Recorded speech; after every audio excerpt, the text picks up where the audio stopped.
Welcome, listeners, to another episode of Listen, Learn, and Love, hosted by Richard Osler. On my guest on today's podcast are my friends Amie Steele and her son Hunter Steele. Welcome to the podcast. Thank you so much. Thank you. We're happy to be here. They're going to tell their story. Hunter is gay. He's 24 years old. He's a BYU student, a journalism major.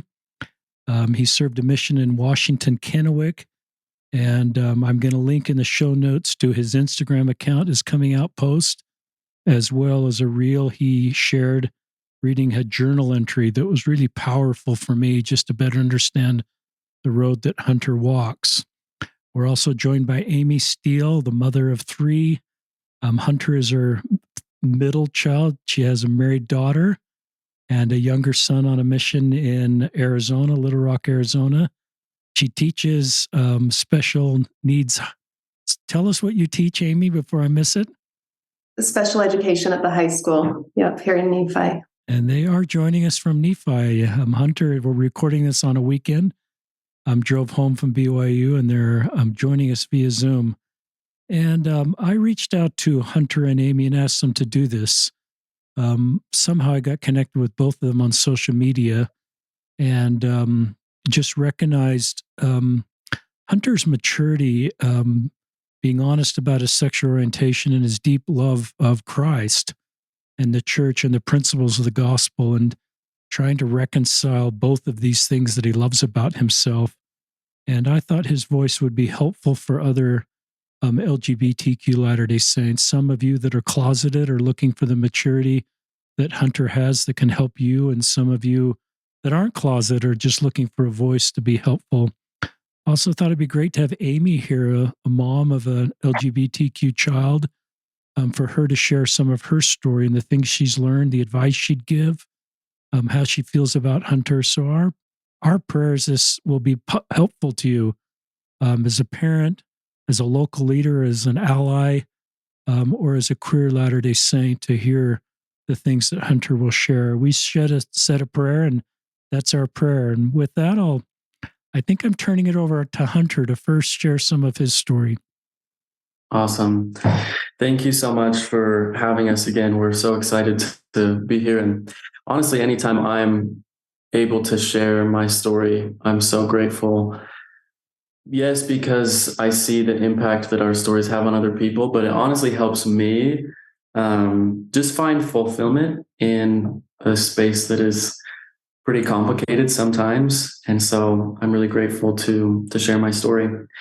And it kind of starts with, I'll just start with when I was young. Growing up, I grew up here in Nephi, Utah, so small town, a really close-knit family and community. And I had a wonderful childhood. My family is amazing. We do a lot of hunting, camping, fishing down here, a lot of sports. And so that's kind of what my childhood looked like. But from a pretty young age, I would say even in elementary school, I recognized or realized at least that I was different. When I was that young, I couldn't quite identify or pinpoint what it was, but there were just certain social situations with friends, with boys or girls at school, that made me realize or think that I was different than many of my peers. But when you're that young, you kind of, I don't know, I didn't have the maturity to really think through what that meant or what that was. And so I just kept living my life. And then once I got into middle school, junior high, I think I started to realize what those differences were. And in junior high was when I first started to realize that I was attracted to guys and not so much to girls. But growing up here and hearing everything that I had heard about people who were gay, I really resented that idea that I could possibly be gay. I feel like I got the notion just from everything I heard growing up that being gay was this really evil, bad thing that came from Satan, and that it was in complete opposition to God's plan. And not even just like from the religion side of things, also just from friends like at school, just saying really awful things, honestly, about people who were gay. And so the moment that I started to even get an inkling that like this is what I was experiencing, I went into denial, defensive mode. I immediately tried shutting down the idea to myself that I was gay. I remember hating the idea that I could possibly be gay. And so I decided when I was realizing that I would just suppress that and kind of deny it to myself and almost just force my way onto this other more clear path that my straight friends had. And so that's what I did. Starting in junior high and throughout high school, I just did everything that I could to be exactly like all my straight guy friends. And so I did have great friends, and I honestly did have a great high school experience, made lots of good memories. But looking back, it amazes me to realize how much of a toll that took on me mentally, hiding this part of me throughout all those years and trying so hard to fit exactly with my friend group and everything they were doing. And I look back even just on a normal day of school, and I just remember like the moment that I get out of my car at school, I would just be so conscious of my every move. I would think about the way that I walk, think about the way that I talk, the way I answer questions, the way I interact with this girl or with this guy, the way I interact at the lunch table, like just every interaction, every move I made, I was constantly over analyzing and thinking because deep down I had this fear that people would think that I was gay. And again, in the moment, that's just what I was doing. That's just the way I was choosing to cope with the idea that maybe deep down I was gay. And I don't think I realized how much that was wearing on me mentally. And so there was a time in high school, actually a few times, where I kind of hit some really low points mentally. And despite a lot of good things happening in my life and a good family and a love for God and my faith, because I did, despite all of that, there were moments where I didn't want to be here anymore. And I couldn't quite put a nail on it as to why. And that's because I wasn't thinking about the fact that I might be gay. I didn't want to think about that. So anytime that thought came up, I just suppressed it deeper and deeper and just kind of told myself that I was just struggling or going through a hard time. Anyways, this kind of pattern happened throughout high school, and I had some really cool spiritual experiences throughout high school that helped me to really develop a love for God and a love for the Savior and a love for the gospel principles. And that was like the bright spot of my high school was the relationship and appreciation that I developed for God. And as I had those experiences, my desire to please God kept growing and growing. And unfortunately, because of kind of the narrative that I interpreted, at least from what I had heard from church leaders or from teachers or friends at school, the more and more my desire to please God grew, the more and more like my hatred also grew for this part of me that I thought could be gay. And that's because I felt like that did not fit with what God would want for me or the path that has been laid out. And so it was great that my testimony was growing, but it was also causing me a lot of anxiety, realizing that deep down, there's a part of me that does not fit. And so, again, the answer to that was to continue to live in denial and try to just be different.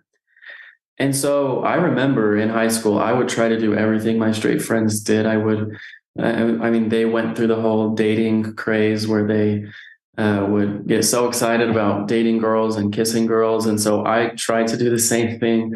I remember, um, I remember going through that as well, dating girls, and I would kiss girls because that's what my friends were doing.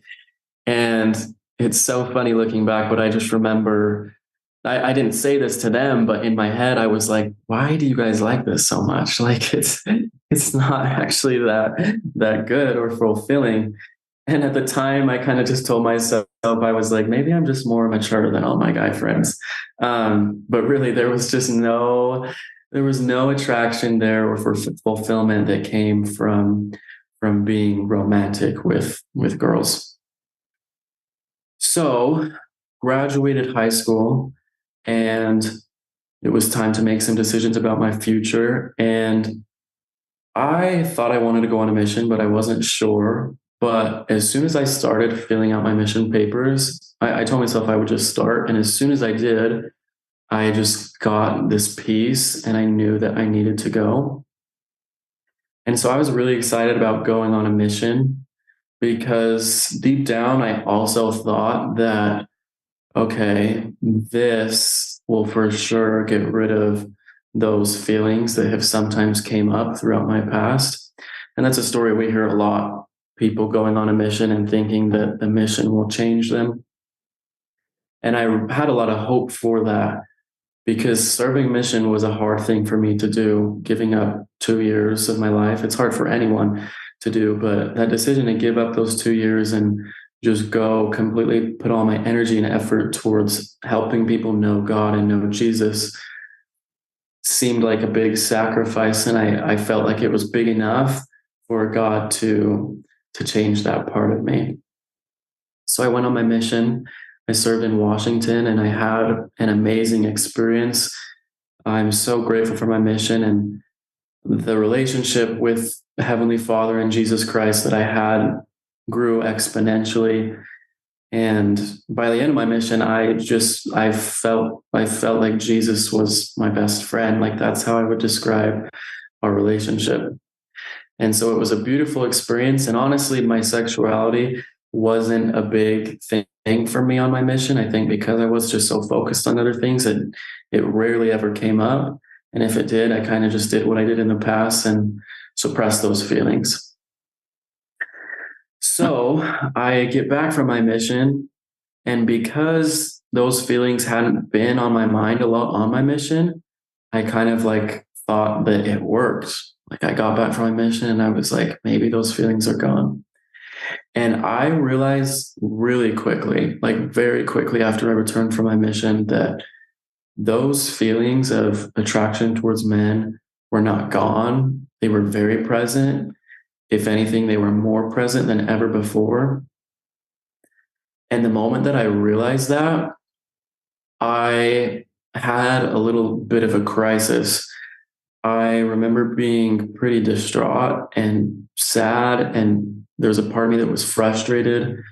And I remember kneeling down one night and praying to God out of sadness and frustration and just asking, like, why, God? Like, I just went out for 2 years of my life. I left everything behind and I gave my all to you and to these people in Washington, trying so hard to help other people follow this path and trying so hard myself to follow this path. And then I come back and this is still here. Why? And I remember not getting an answer then, but I do remember like feeling a sense of peace from God that I just associate with him loving me and kind of a little sign like to keep going and that he's aware of everything. That's how I kind of took it. I didn't get the answers of why, but I just felt this peace to keep moving forward. And so shortly after I got home from my mission, I started to work at the MTC as a teacher. And that was an incredible life-changing experience. I grew so much on my mission, but I probably grew even more while teaching at the MTC. And I started going to BYU as well. And I was able to teach at the MTC for the first 3 years after I got back. So my first 3 years of school at BYU, I was teaching at the MTC. And it was an amazing, fulfilling experience. But it's so interesting looking back, because even though there was this part of me that was being fulfilled spiritually, I still, as time went on, felt like my mind, my mental state was so unhealthy, and I couldn't quite grasp why that was. I was teaching at MTC, I was going to the temple, I was reading my scriptures, praying, doing all the things, and those things did bring me blessings and joy, but still there was, I describe it as like I just felt out of alignment, if that's the right term, or I didn't feel aligned with myself. And that put a lot of stress on me mentally. I think especially kind of the culture of being a returned missionary, and then especially at BYU, of the expectation to date and find your eternal companion, added to that stress, because I looked on the outside like I was the perfect fit for this path that we lay out in the church, right? I served my mission. Now I'm teaching at the MTC, I'm at BYU. And so from the outside, it looked like, oh, he's just doing all the right things. Yet deep down, I knew that it was so hard for me to even think about dating or finding a wife. And I tried to get into the dating scene and find a girl, and it was so mentally stressful and strenuous. I remember crying, honestly, probably every time before I went on a date with a girl. I would just be in my car bawling because it just felt forced. It just gave me so much anxiety. And so about a year after my mission, I got to this place mentally where I was struggling so bad that, again, I didn't know if I could move forward. And so I reached out to my mom and I just said, hey, Mom, can I meet with a therapist? Because I'm really not doing good. And she said, yes, of course. So we set up an appointment. We found a therapist in Orem. And when I went to visit this therapist, I actually had no intention of sharing with him that I'm gay. I only intended to tell him that I'm really depressed and I don't want to be here anymore, and so I need help. But I will never forget the moment that I walked into the room with my therapist, before I even sat down, before we even said a word to each other. When I walked in, I just had this overwhelming feeling when I looked at him that I knew that I was about to tell him that I was gay. And that scared me, but I just knew it and I couldn't deny it, and I can't really explain it, but that's what I felt. And so we sat down, and your first time meeting with a therapist, it's usually a little more chill. They're just kind of trying to get to know you and see if it's a good fit. And so I kind of feel for the guy, because he was just small talk getting to know me, and the anxiety was too much. I couldn't wait till the conversation progressed to this point. And so I just kind of blurted out and told him within the first couple of minutes, hey, I've never told anyone this, and I can't believe I'm saying this, but I just feel like I have to. But I am gay and I cannot change it. And it's not changing. That's what I communicated with him. And I think the reason I felt the need to communicate that is because the narrative that I told myself for so long was that if this really was real, it can change and it will change. And so for the first time in my life, I had finally vocalized to someone, one, that I was gay, I was attracted to men, but two, that I knew that this isn't something that was going to change. And that was honestly one of the most powerful healing experiences. One, yes, hearing his validation was amazing and made me feel great. But even more so than that, the spirit that I felt when I communicated that to my therapist was so palpable. I remember describing it to my parents, and I describe it to people to this day. It felt as if the heavens were cheering for me. Genuinely, when I shared this, that is what I felt. I felt that the angels, the heavens were so happy. They were rejoicing, and God Himself and Jesus were rejoicing that I had finally realized that this is who I am and that it didn't have to change. And when I felt those things, man, that was the biggest turning point on my journey was that day, because that was the first time I realized that, okay, this is real and it is a part of me.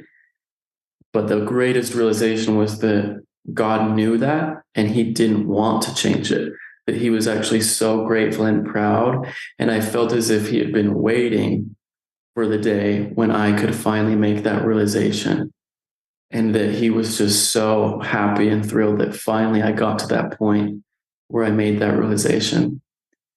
And I just remember being so emotional after that, looking back on my life and looking back even on the past year of the times when I was on my knees pleading for guidance or answers to why, and when I didn't really feel like I was getting answers.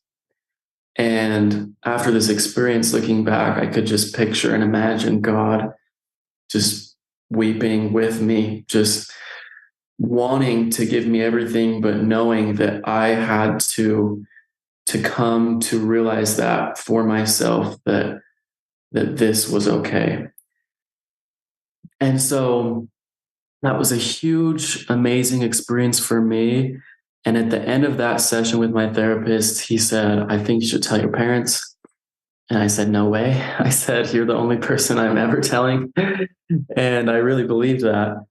And he said, okay, do what you want. I'll continue to talk to you about this and be here for you, but at least think about it. I think it could be good for you. And I said, yeah, whatever. And I left again thinking I'm not. And then the next week I was visiting Nephi, visiting the family, and the same thing happened. The moment that I stepped foot in the house, I just had this overwhelming feeling. I knew that before I went back to Provo that day, I was going to talk to my mom and dad and tell them this about me. And so I did. I was able to tell them separately. My dad asked me to go get a drink, and so we were on a drive, and I thought, this is a good opportunity. And I was scared. I was terrified, as most people are. I am so lucky and blessed because I knew for a fact that my parents loved me and supported me. And I wasn't necessarily worried that they would, kick me out or disown me. I knew that wouldn't be the case. But I think just my biggest fear deep down was disappointing them.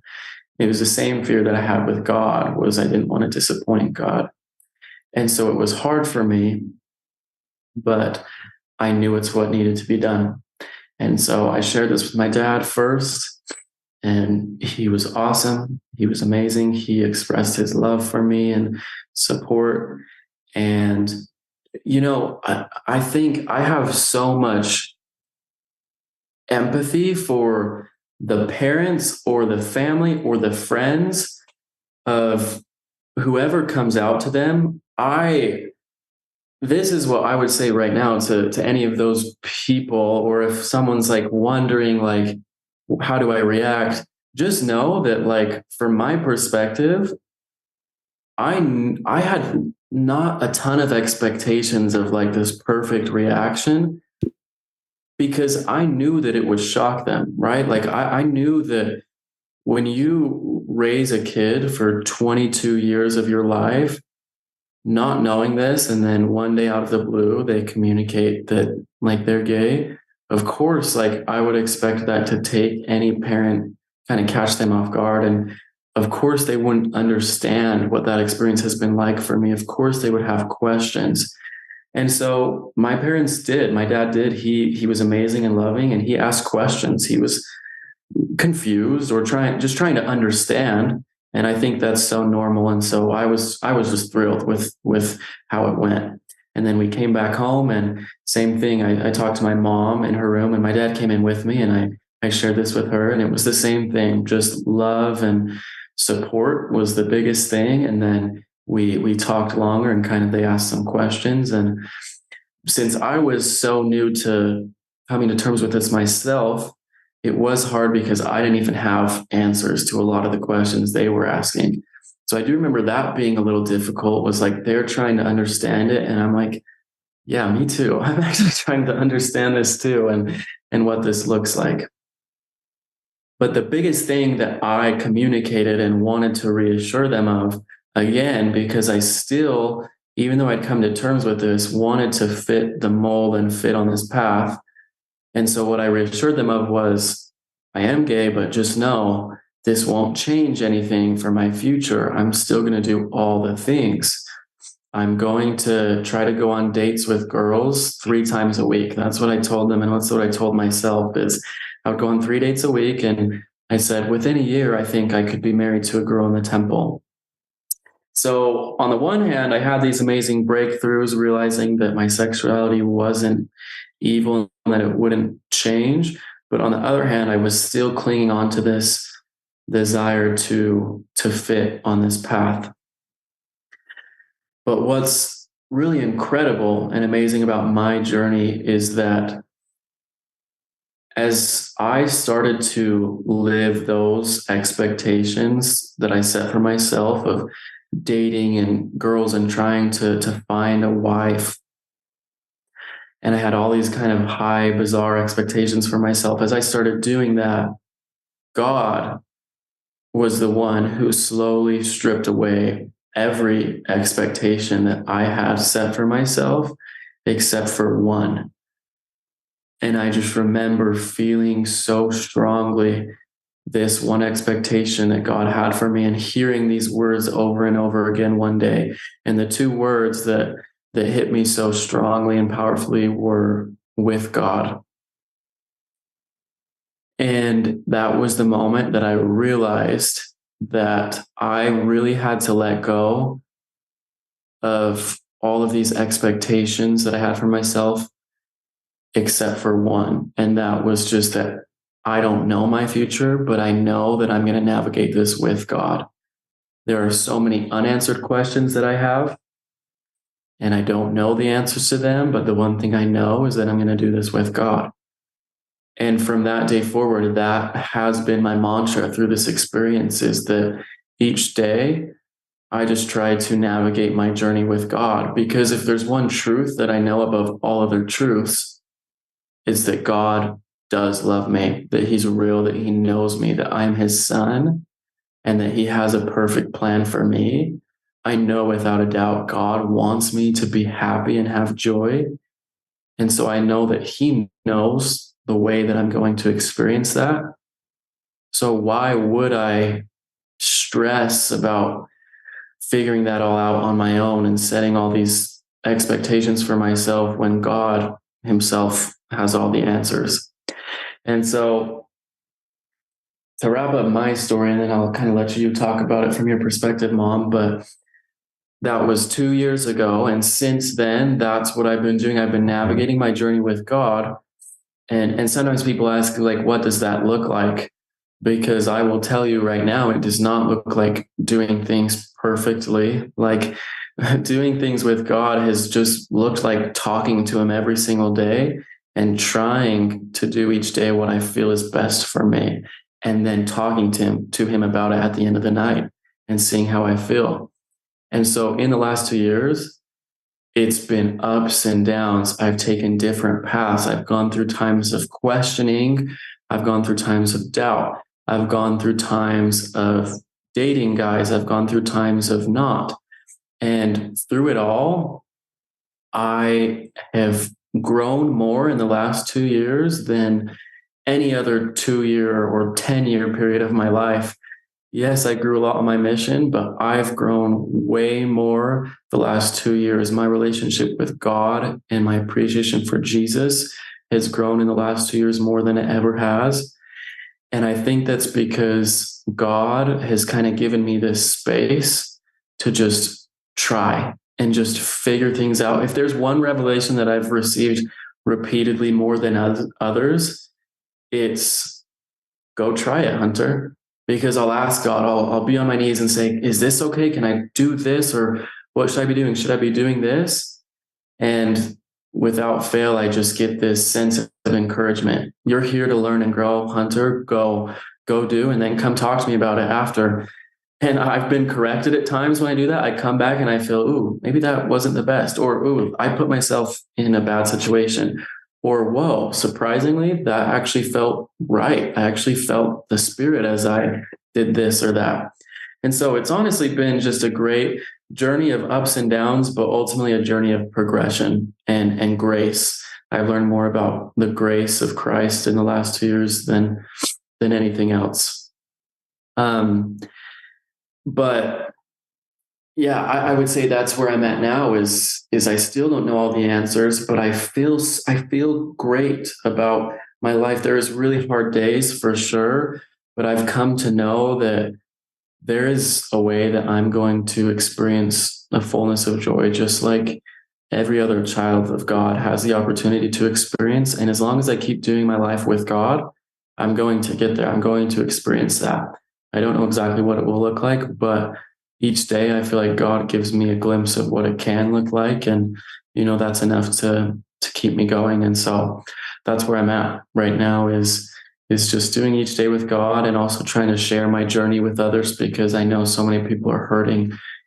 And that's a big desire of mine, is to help people who feel like they're alone, because I've been there. I've been literally steps away or moments away from ending things, from giving up. And when I look back at myself in those moments, I'm heartbroken for the way that Hunter felt in those moments. And when I look back at those moments, I'm heartbroken for any other child of God who gets to that same point. And so that's my big thing right now, is just, you're not alone. Like, there's so many of us experiencing these complex feelings, and there's a lot of noise in the world that might make you feel like you don't belong or that you're not loved. But the only noise that matters is the noise that comes from the still small voice that comes from God. And that's just the peace, knowing that God loves every one of us so, so much. And we're perfect. We're perfectly worthy of his love and of his grace. And there's joy to be found for each of us. And so that's where I'm at. But yeah, I can come over you if you want to talk and share yours. Okay, thanks so much for having us, Richard.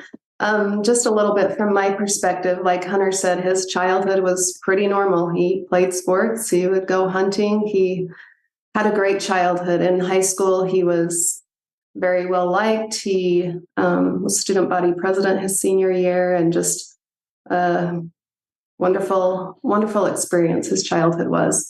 I distinctively remember the day that he came to me in my room, and I wasn't expecting what he told me at all. I had never once suspected in the whole time I had raised him, he was 22 years old, that he might be gay.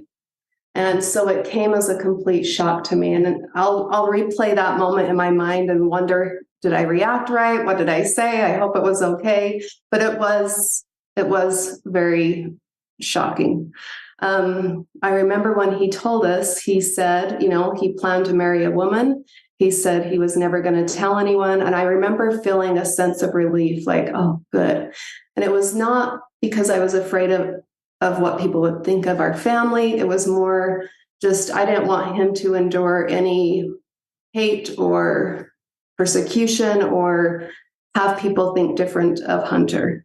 So I remember having that thought, oh, good, I'm glad. Which that changed over the couple of years. I was ready for him to come out publicly, I think, before he did. But yeah, it was a lot of shock. And I think it went okay when he did tell us. But I remember after that, we didn't talk about it. He'd come home and we didn't say anything. I don't know why, but we just didn't talk about it. And I remember one time sitting in the truck with Hunter. It was me and my husband and Hunter. We'd went somewhere and my husband was outside the truck and Hunter and I were just sitting in the truck. And he said to me, he said, Mom, if you ever want to talk about it, we can. Or if you have any questions, we can talk about it. And that just opened up the door to many, many wonderful conversations. And that's when I began to understand what he's been going through and what it's really like for him. After that, I dove into everything I could to try and learn more about this. I kind of related this in my mind to, and I think any parent would do this, and I don't want to at all compare Hunter being gay to any type of disease or sickness, but my daughter, when she was 6 years old, she was diagnosed with cirrhosis of the liver. She ended up having a liver transplant. But when we found that out as a mom, I was finding out everything I could. I was on the internet searching cirrhosis of the liver and all the liver transplant and all of that stuff. And I did the same thing when Hunter came to us. And it can be a good and a bad thing. Like with our daughter Riley, I remember reading some of the statistics that were so scary and just devastating. And with Hunter, I remember searching in the gospel library and finding talks and things from years ago. And there were some things in there that were hard for me to read. And I'm so grateful that I was able to find your podcast, Richard, because I binge listened to a whole bunch of those. I read Ben Schlatty's book, Charlie Bird's book, and I'm so grateful for those resources that are out there for parents, because I feel like there's not a clear path or clear direction within the church of what we do or where they fit into God's plan. I went through a lot of phases and I think different emotions with this. I definitely had times where I was angry with God. And I remember one time in particular, this took a mental toll on Hunter, just that battle within himself. And it's so hard as a parent to watch your child go through that. And it brought a lot of questions for me in relationship to the gospel. The plan had always been this perfect plan until now. Where does my son fit into this plan? My son that loves the gospel, that loves you, that loves Jesus, that served a mission, that has spent 3 years teaching missionaries. And what about him? Where does he fit in? And I remember just I call it a mad prayer, where I was kind of voicing my anger to God. And I remember getting up and opening my scriptures, and I was reading about Nephi wanting to understand the vision his father had. And it's just right where I was last left off in my scriptures. And the angel asked Nephi, do you understand this? And Nephi says, I don't understand the meaning of all things, but I know God loves his children. And at that time, I just felt this overwhelming peace and sense that God knew Hunter, that he was created exactly how he was supposed to be, and that God loved him. And that was a tender mercy throughout all of this. And there's been many, many different tender mercies. There aren't a lot of answers and there are a lot of questions, but throughout it all, through the scriptures and through different resources, God has blessed me with these tender mercies as a parent. I also can see God's hand in Hunter's life so much. And prior to the podcast starting, Richard, you were kind of talking about his age group and how they're very good at being vulnerable.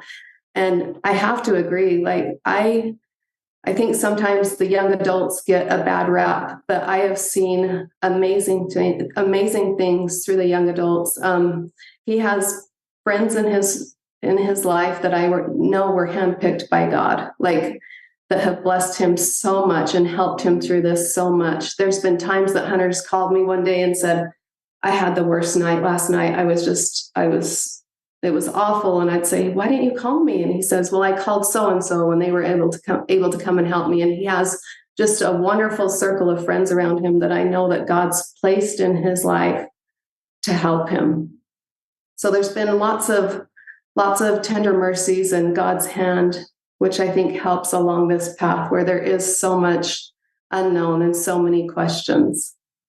One of the things I used to think, I don't think I was ever, I just didn't have anyone that was gay in my family. You hear of people that are gay, or I remember hearing parents whose child came out as gay, and I remember almost feeling sorry for them, like, oh, that would be so hard, but through my experience, like, I wouldn't trade this for anything. This experience with Hunter has helped me grow so much. But one of the things that I would think was, that's fine if people are gay, but why do they have to tell people? Well, going through this with Hunter, I can see it. His intentions were never to come out publicly, but it finally got to a point where he knew, he talks about doing things with God, and he knew that he needed to come out publicly to help other people, to be able to be himself. And I understood going through that.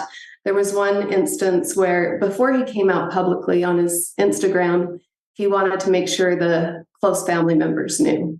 So I remember he came down to Nephi. We were having a family dinner with my husband's side of the family. They all live right here in Nephi. And I remember Hunter was so anxious. He was pacing, and I could tell something was going on. And I said, Hunter, are you okay? And he says, I feel like I need to tell the family. But he was so nervous and just anxious about it. And I says, well, if you want to, you can, but don't feel pressure. Like, if you're feeling too anxious, don't feel like you need to do that. And he says, well, I need to at least tell Grandma Linda, which is my mother-in-law. And I says, okay, we can do that. We can go home, and you don't have to tell everyone here. We can go home and go to her house and tell her. And Hunter was so anxious, and I was so scared too. She's the most loving person, but you just always worry about how, what is their reaction going to be? And so I felt like walking into her house, I felt the weight of all that for Hunter. And I'll never forget when he told her, and she said, Hunter, I love you, and I'll love whoever you love. And the weight that I physically felt, the only way I can describe it is a physical weight lifted off me. And I'm like, I knew that's why they have to come out. That's why they have to tell, so they can be themselves, so they're not hiding. They're not faking through different scenarios. And so that really taught me, that lesson. I remember he was going to tell the rest of the family. We have a lot of family between my side and my husband's side. And so he recorded a video to send out to all the family. And I remember sitting at Cubby's. There was me and Hunter and my daughter. And he had the video all recorded and was just ready to hit send, and he says, he was hesitant to do it. It's just a big thing. And I remember telling Hunter, the people that know you, the people that love you are going to love you still. This isn't going to change. And I remember he hit send. And then I think we went to Costco. We were in the parking lot, and Hunter just started crying. And I'm like, are you okay? And he's like, yeah, it's almost like saying goodbye to this person that he's been pretending to be, And I'll never forget, as the positive messages rolled in, he's been very blessed to have wonderful people in his life, wonderful family that has just reacted so well to this. And my heart breaks as well for those that don't have that love and support. Hunter has friends that have just the opposite, and I can't imagine, and my heart breaks for them. So I think it was that weekend he decided to do his post publicly, and I'll never forget that. We were sitting in our front room, and Hunter wanted to say a prayer before he hit send on that. And he said a prayer, and then he said, it was just our immediate family there. And he said, I just want you guys to know that, I'm doing this in hopes of helping someone, but the most important people to me are right here, and you've loved me and you've supported me, and I'm so grateful for that. And so it's been a wonderful thing. I was so ready to talk about it. I think that's one of my biggest things is I think it's something that's not talked about enough. It's starting to be, but that's as a parent, that's what I want to do, is talk about this. I would, if I could go back and tell myself anything, because you always wonder, did I ever say anything about gay people or someone that struggles with this? Did I ever say anything that could have been hurtful to Hunter? So I think I loved, Richard, your recent post where you said we need to create homes where we're not talking negatively about anyone. If we want our kids to feel comfortable to come to us, we need to be positive and create that environment. So, and I would just say too, prepare yourself for when or if one of your children come to you with this, how are you going to react? And I think that would be helpful too. There's a lot of listeners that would just love to come through their headphones and give you both a big hug right now. It's just sacred ground. I'm just so honored that you'd share your story with our listeners. I'm just so deeply moved by both of you.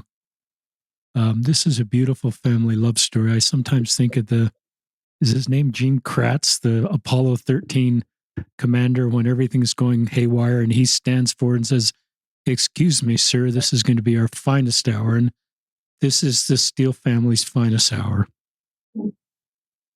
You said a prayer, Hunter, before that public post. This has been such a beautiful, prayerful, spirit-led, God-living journey that both of you are on. And to see you both doing this podcast together and the interaction that I can see with you is just terrific. This is a beautiful family love story. And it's taken so much courage of you, Hunter, to navigate this road. And I pray that I can just ask any questions that listeners have on their mind that want to ask you. But just a couple comments is, these are the things that I wrote down that really moved me. They may be different for some of our listeners, but this idea that when you came out to that therapist, the heavens were cheering for you. And that included God and Jesus. And I believe that, Hunter. And I love this mantra that you have with God. And you have done just such a terrific job of getting yourself to be your very personal best, to be able to come out. I think you came out from a position of strength with the relationship with God. There was obviously mental health working against you that you needed to address. But I think this has been a courageous, faithful journey of yours to own this part about you and to be open to how God felt about you in this whole process, and get rid of the internalized homophobia you may have felt that was generated not from God, but from society, and realizing that God could feel different about you than perhaps you were open to at one point. And that is a great model for all of us, straight and LGBTQ, is to build a personal relationship with God. And the shame that takes out of all of us when we realize that God loves us. I love your mother-in-law's response.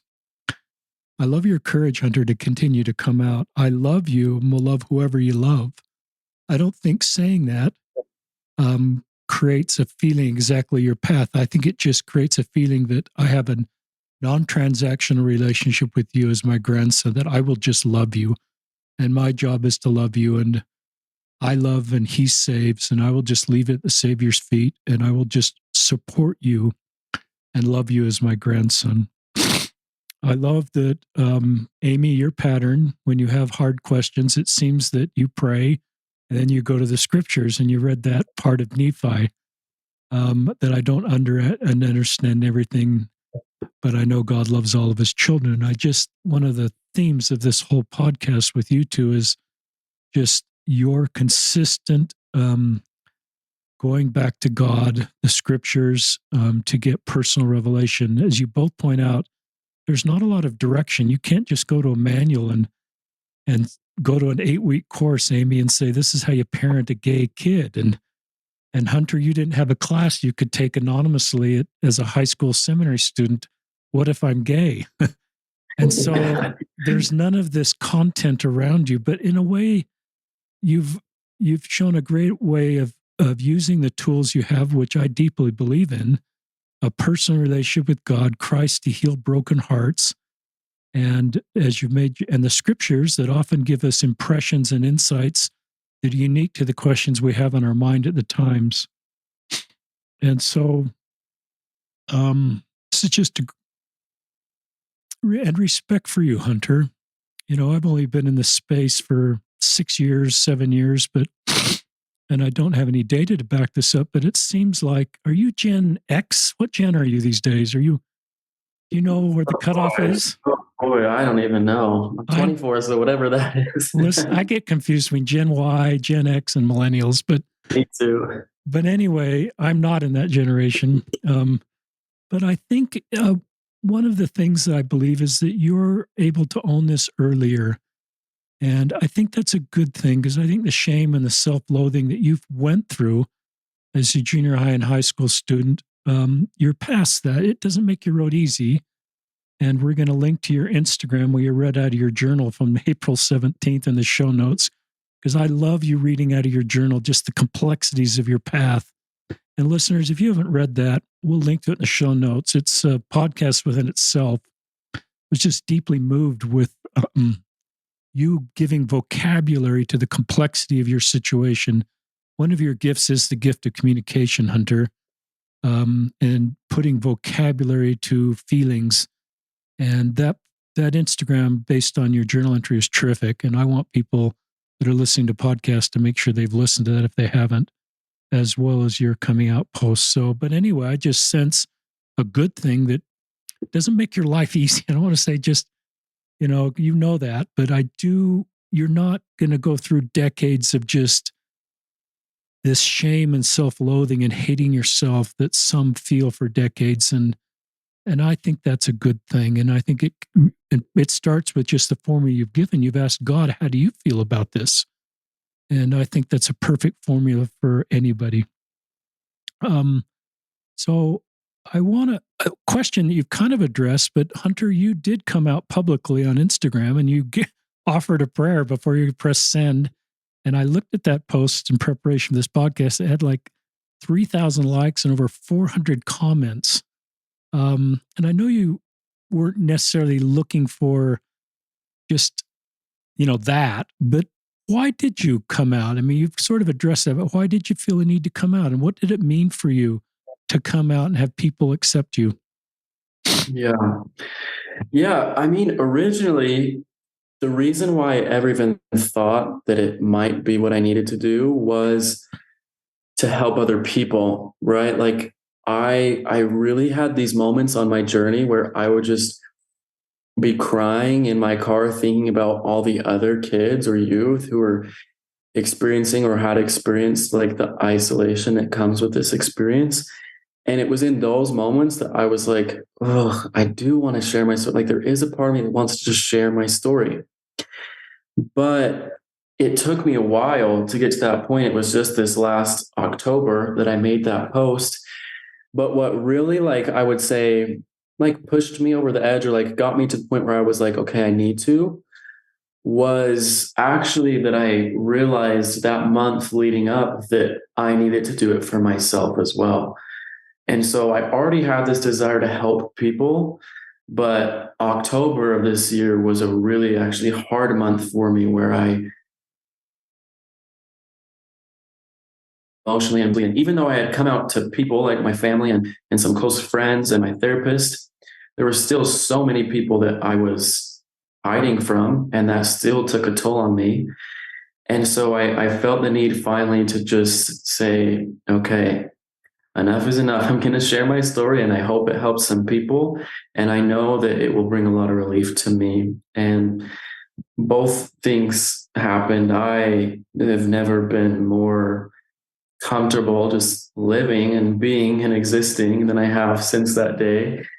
But also I've just seen God do amazing things by helping my story or words resonate or reach people who needed it at just the right time. And so it's been nothing but positive for me.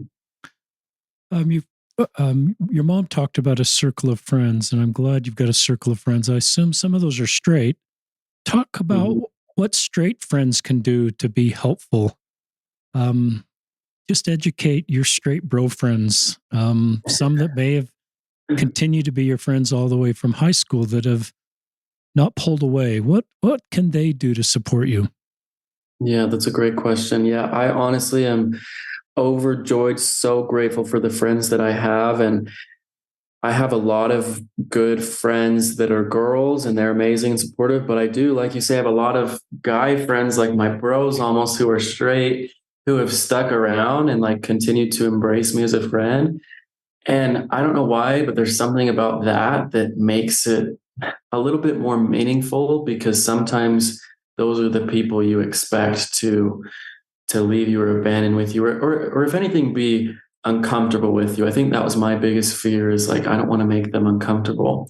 So I would say the best thing that you can do is to show your friend that you love them and that this doesn't change anything, that you are comfortable being their friend, that you are comfortable going out in public with them as a friend, that you're comfortable still posting them on your story. Like, it sounds dumb, but those little things show a lot. They show that, oh my gosh, my friend, he's not embarrassed just because everyone else knows that I'm gay now. He's my friend and he loves me for who I am and cares about me as a friend for who I am. And he's going to continue to do that. And that's meant so much to me. So just stick around, show them that nothing changes, and you'll be a miracle in their life if you do that.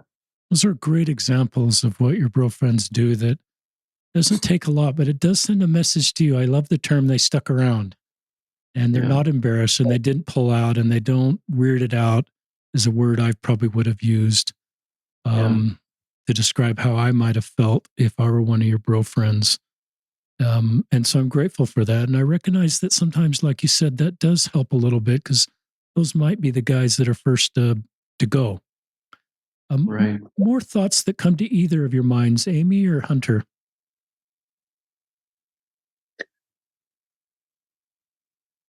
I want to share just one thing that keeps coming to my mind. It's something, I guess it's advice that I would also just give to people in general, not necessarily people who are gay, but everyone else. And it's something that I used to do when I taught at the MTC, that I saw have a profound impact on these missionaries when it came to their understanding of our LGBTQ plus brothers and sisters and how they can help them. Because missionaries would always ask me, I'd teach them the law of chastity lesson in the MTC, and then they'd ask, well, how do we teach this to people who are gay? Or like, what do you say to this question? And I just remember feeling like, first of all, on the inside, I'm like, I wish I knew. I wish I had these answers. But what I felt prompted to say, and this just happened one class period, and then I kept doing it after this, but I felt prompted to just say, like, missionaries, before we even think about how to teach or explain this, we need to really try to understand what they're going through and what this situation is like for them. And the only way we can do that is to really put ourselves in their shoes. And so I would do this little exercise with them. It's so simple, but it's crazy how much it changed their perspective. And it might sound a little odd, but this is what I would tell them to do. I say, missionaries, close your eyes for a second. I just want you to think about this. I want you to imagine right now that President Nelson, this next conference, gets up and I tell them this obviously isn't going to happen. This is just a hypothetical, but imagine he gets up and he says, I've received revelation, and marriage in the temple is ordained by God between a man and a woman and a woman. And I just tell them, I want you to really just imagine for a second if that is the case. But your attractions don't change. If you're attracted to the opposite sex, that stays the same. And so I let that sit, and then I say, so missionaries, not only will you never be able to act on the natural desires and feelings that you have for the opposite sex, but on the flip side, if you actually want to be married in the temple and go to the highest degree in the celestial kingdom, you actually have to act on the complete opposite of what you feel. And again, I just remind them, really think about that, missionaries. And I let it sit. And then I would ask them, what would you do? And without fail, every time, every district I taught, there would be a missionary or two that would say, oh, I couldn't do that. And then it clicks. And I'm like, exactly. And that's what we're asking these people to do. And so I say that in no way as, again, an attack on the church or anything like that. It's more just the best thing we can all do is understand the tough spot that our LGBTQ plus brothers and sisters are put in. And when you really take time to think about what that would be like for you, there's no way you're going to respond with hatred or even with this desire to tell people who are gay exactly how they should live their life, right? When you really consider what that'd be like in your life as a straight person, if things were opposite, I think all the missionaries, when they walked away, they were like, I'm just going to love, I'm just going to support, I'm going to teach them what we know, but just say, we just want you to take this to God and figure it out because we don't know the answers. And so I think the greatest thing that can be done to support someone who is gay is giving them that space and grace to just wrestle with God and figure out the best way for them to live their life and trust the person. I think above all, trust that they genuinely are trying, like, to figure out what is best and that they're doing that with God. So I think that's the only other big thing that was on my mind. Do you have anything else? I think just to kind of sum up my perspective as a mom, this has brought me, my whole life. I'm 47. My whole life, my testimony's always been pretty easy. And I've thought before, when you hear people that have really struggled, I thought, well, it's pretty easy. I just believe it. It's great. It fits, everything's good. And then this really this really challenged everything I kind of knew as a mom of a gay son. And as I've done those things, like I've kind of talked about, talked to God and went to the scriptures and all of that, my testimony is so much stronger now in Jesus Christ. My relationship with Jesus Christ is so much stronger now than it was a few years ago before we found this out. So I'm so grateful for this experience. I'm grateful for all that Hunter has taught me. I mean, you can hear him speak, and I'm always amazed. I'm truly amazed by his strength and his ability to, like you said, communicate emotions and to relate with people. And I've told him many times, it is just, I feel so blessed to be his mother. So blessed. He's awesome. So, just that there's any parents, it is hard, but there's hope. And as you do this with God, like Hunter said, your relationship with your Savior and with Heavenly Father can grow. I love that. Hunter, people may ask you questions. If you're 24 and straight at Provo, they may not ask you the kind of questions you get if you're 24 and gay. They may kind of want to know where you're going to end up. And they may ask questions like I did even before the podcast started. Do you know your future? And that question, maybe you're going to marry a guy, have a mixed orientation, maybe celibate. I don't necessarily want you to answer that question, but just unless you want to. But talk about, is that a good question for people to ask you? Do you like sort of people trying to figure out where your future is, or do you even know your future? And how are you navigating that?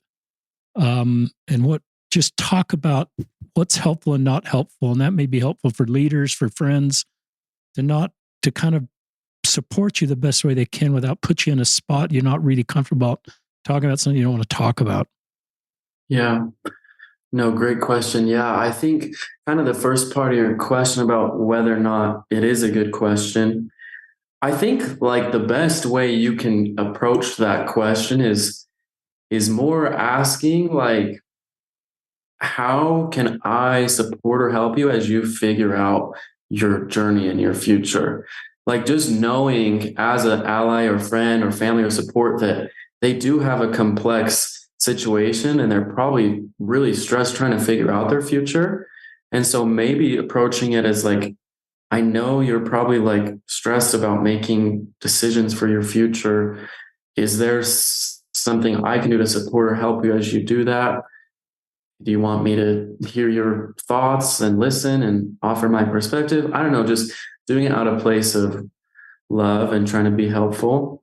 I don't think it's a offensive question in any way to ask what I think my future looks like either. I'd never take offense to that, but I think ideally you can ask how to help. But and then as far as the second part of your question, I guess, of where I am, yeah, you're right. I mean, I I don't know exactly what my future looks like. There's a lot of unanswered questions, and I sometimes think about 10 years down the road, and I sometimes imagine 50,000 different scenarios. And it is hard not knowing, but I think that's what's so beautiful about this approach of doing things with God is that is the one thing that I do know. And that is the one thing I am certain about. There are days and phases where I have like more of an inkling of like maybe how my life will look. But at the end of the day, I really do not know because I'm going to end up where I feel like God wants me to be. And He doesn't just unveil that all at once. And sometimes I think that'd be easier. God, just tell me exactly what my life will look like. But that would not put me in a position to keep exercising faith the way that I've been able to and keep building faith the way that I've been able to. And so it is hard not knowing what my life will look like 10 years down the road, but it's also so beautiful not knowing because it puts me in a place where I get to wake up every day and say, you know what? I don't know what my life will look like in 10 years, but God, I know you're there. I know you love me. I know you want me to be happy. Today, I'm going to try my best to please you and to help other people. And I just trust that as I keep doing that, I'll be where I need to be. And I really do trust that. I really do believe that. If there's, again, one thing I know God will not let me down. And if that's what I'd say to people too, if you're struggling with, doubts and, struggling with maybe the church or church leaders or this talk, that's okay. It's understandable. There's space for that. There's space to wrestle with all those questions. But if I could plead with you to seek one thing, it's just seek that knowledge of God. Like seek even I hope this doesn't sound bad, but even if you have to, if you're in this space of questioning and doubting, just set aside even the church aspect of it for a minute and just really focus in on, is there a God? Does He love me? Does He have a plan for me?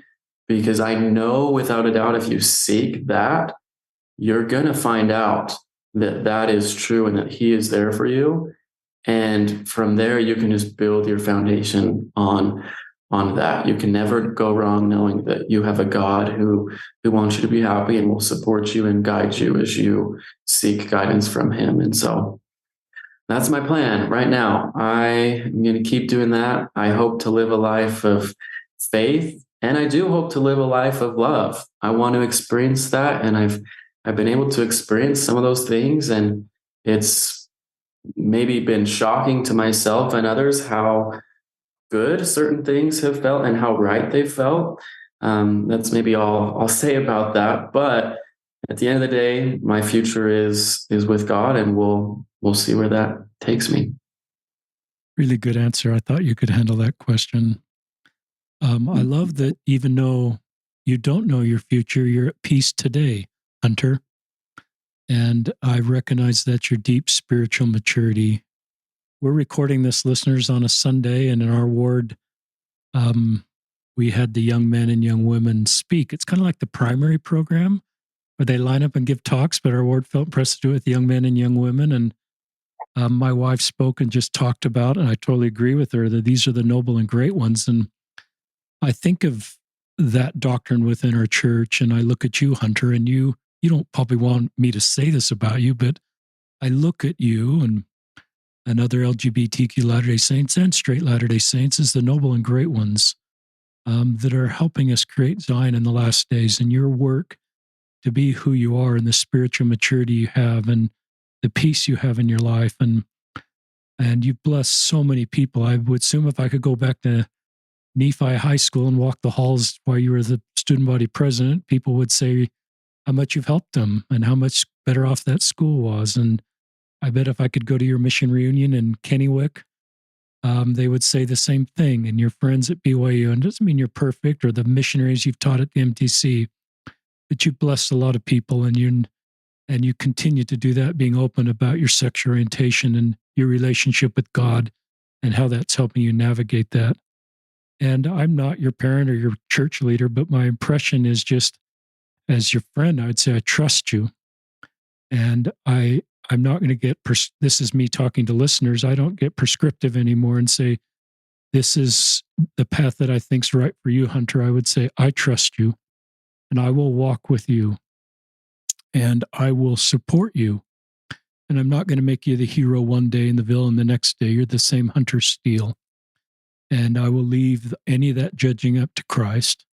And I will let you write your own story. We talk a lot in the church about author your own story with Christ and write your own story. And I think we do better, listeners, when our LGBTQ members fully own their story, whatever it is, and they don't feel.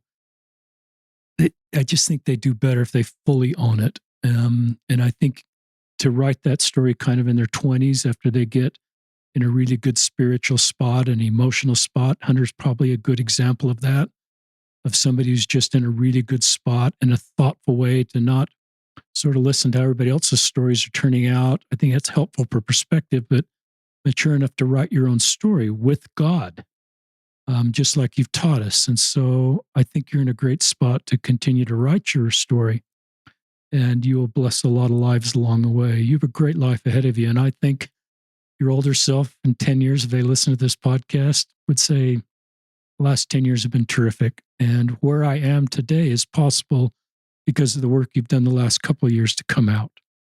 And I think you know that. But your courage that was a spirit-led impression to come out to your therapist. That was not planned. You seem to have followed the spirit to come out to your mom and dad. That was not planned. This whole journey seems very spirit-led with God, which are the principles you were taught in your home. I think the Steele parents, even though they didn't have a gay son, I think it's a credit to them for the principles that they taught in the home for you growing up, that then gave you the tools, even though you walked this road a long time, to be able to walk it in a way that then allowed you to come out when it was right to come out. So it's a beautiful family love story. Any more comments either of you like to share? I think that's all. Just, yeah, much love to everyone listening. And yeah, I guess, the fact that if you're listening to this, that shows a lot about your character, wanting to learn and listen. And that makes me emotional always when I have a chance to speak to people and people want to hear my story. It makes me emotional because that is, like you say, that's how we're going to build Zion, is if more and more members of the church step into kind of the uncomfortable space that we're in of wrestling these complexities. I see groups like this that do that, and I just imagine, like, what if the whole church did that? What if every member of the church stepped into this space and was wrestling with these complexities?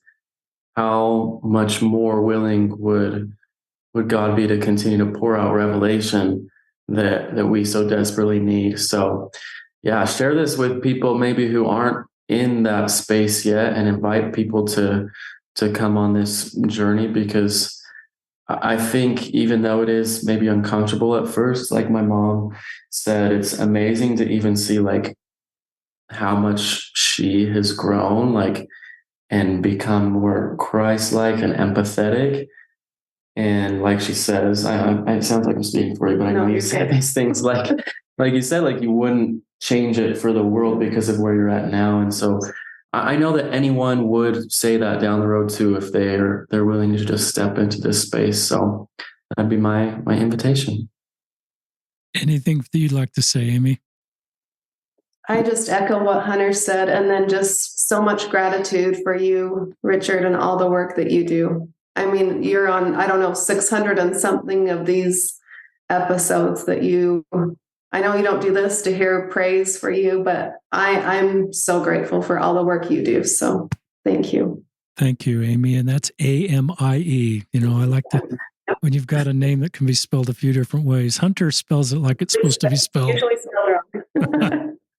So listeners, in the show notes, we'll link to the two things I referenced, Hunter's coming out post and the reel, or just his Instagram page. You can find it. And act on the impressions you felt in this podcast about what you need to do if you're walking this road, or what you need to do to better support others walking this road. And this is Amie Steele and Hunter Steele and Richard Osler signing off from another episode of Listen, Learn, and Love.